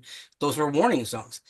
But Cal Fire was also called the California Department of Forestry and Fire. It's still on top of our patches. I was with the Bollinger Canyon San Ramon contingency station with barracks, and I was part of the Smokey the Bear team, so everybody hit on a thing. But when I left Alameda County Law Enforcement, James hit on something. I went to AT&T. I ran their fleet.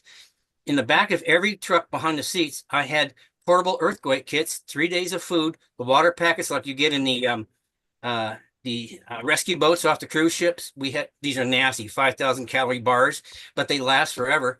And small first aid kits. Now, Patrick's right. I don't buy the standard first aid kit because they're commercial. I built my own. And I bought the paramedic bag. I've got a helmet bag, and I've got 3 different kinds of paramedic kits. But I also have a Pelican kit that I built from scratch. So that's got your Israeli bandages. I mean, those are important, your triangular bandages. So everybody hit anything, but James hit on it. I told, we had 3,300 vehicles in California alone between Redding and Monterey.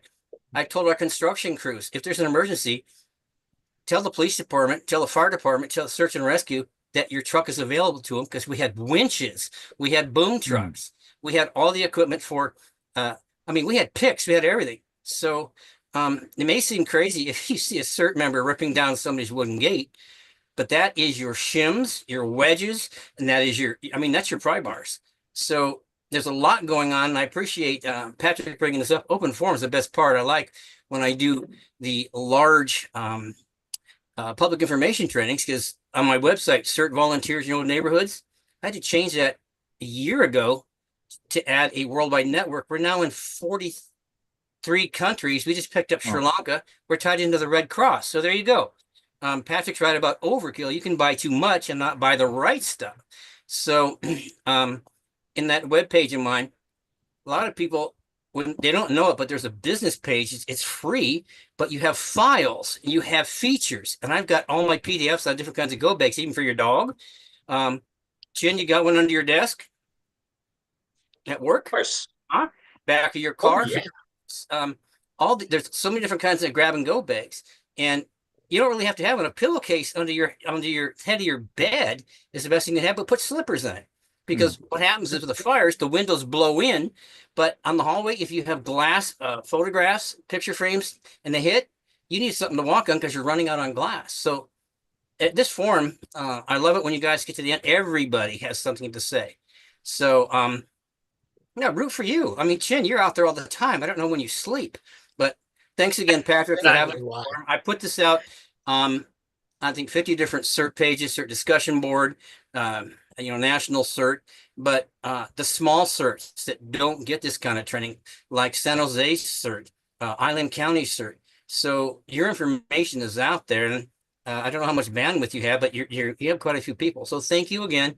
I'll get off the air. I got enough to do. We have a meeting tonight about 11 o'clock. So thanks again, everybody. Thanks, Alan.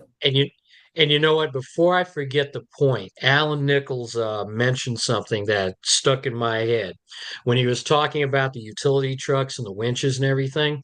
One of the things that we have to remember is that during a disaster, a lot of things we don't think of as maybe first response vehicles can become first response vehicles, like tow trucks, gardening trucks, all of those things. So the point I'm making, and I thought, and I keep a list here in my area.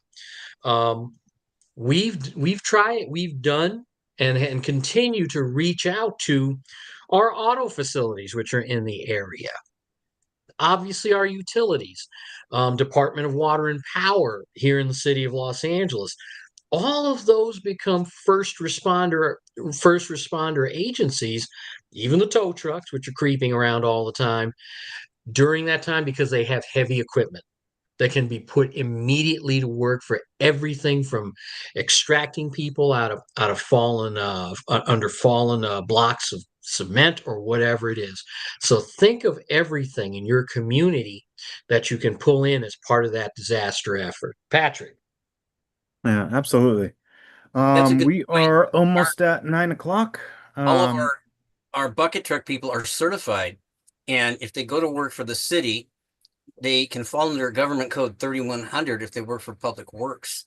So they have a supervisor on a USAR or emergency preparedness in the city, county, or state. So basically the resources are out there. He's got to knock on doors, and on your trailers and your trucks, sometimes we put the company sticker of who donated the time and the money. And the way you can do your marketing is you can do a CERT training program with their safety department. That's marketing. Love it. Jose in the chat is asking if he can add something. Go ahead, Jose. Jose from the Harbor. Yes, you remember, Shin. How you doing?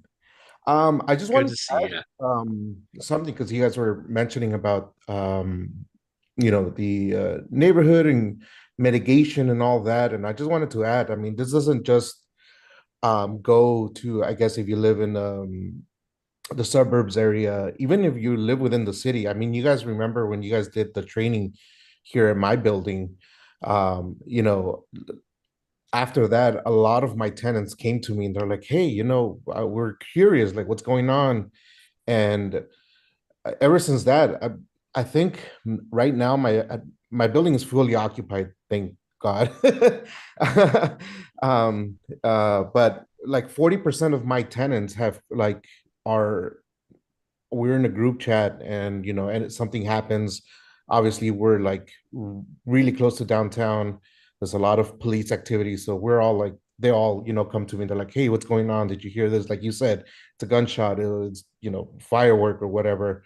But yeah, I mean, even within a building, you're able to set up things with the neighbor. I think a couple neighbors in each floor that I know if something happened and I'm not in the building, or something happens to me, they know where the shut off is, where the gas shut off, all those shut offs for the buildings are. Or let's say a medical emergency happens, they know that worst case scenario, they can break the door to my office. And I have a first aid kit there. It's a very basic one, but they know that they can grab it. I'm hoping I get a little bit more funds so I can add one to each floor because right now it's only on the main lobby floor. So yeah, I mean, just I guess you, like you said, you're just being the first one to do that little outreach and get your neighbors uh there, and it helps tremendously. I mean, I know I'm happy to live in a building where my neighbors are willing to even entertain that idea. You know, some people are like, nothing's gonna happen, and they go. Also helps that I had a doctor move in, so so Yeah, I think part of the problem is, especially in apartment buildings, is we think that the neighborhood is the neighborhood, but your apartment building, if you live in a multi-tenant structure like that, that is your neighborhood. Especially if you have 100 neighbors, that is a good sized neighborhood right there. And so being able to watch out for your neighbors, even if it's, someone who's three doors down or on a floor above or below you, that's still your neighbor, and getting to know them is critical because that becomes a microcosm that becomes its own neighborhood within a neighborhood. So congratulations on getting that and getting such a commitment for 40% of your people. That's great. yeah, it really does help a lot, like I said. And not only that, but I mean, I've come to know some of my neighborhoods around, like the other property managers around or owners around, and I've gotten them also, and the flyers, I print them out. I got to know my church friends also to start taking CERT classes. And like you said, I think actually, Patrick, we were talking about this, probably setting up a repeater up on the roof. But Mhm. I have two friends now that, once in a while will mess around with our ham radios, and just to make sure we got clear communications. They live like less than half a mile away, but still, that's like something happens, we can either bunker down here or over there, or like you said, like build that line of communication. Yeah, let's reconnect and maybe see about setting up a test with one of our repeaters, test it out. Sure, I'm always open. All my buildings are. All right. Thank you. Well, it's after 9 o'clock now. And thank you all for staying on and having such a great discussion. We'll be back again next month, third Wednesday of the month, and hope to see some of you at our drill on the 31st. Have a good night, everyone. Bye. Thank you. Bye-bye. All right, everyone.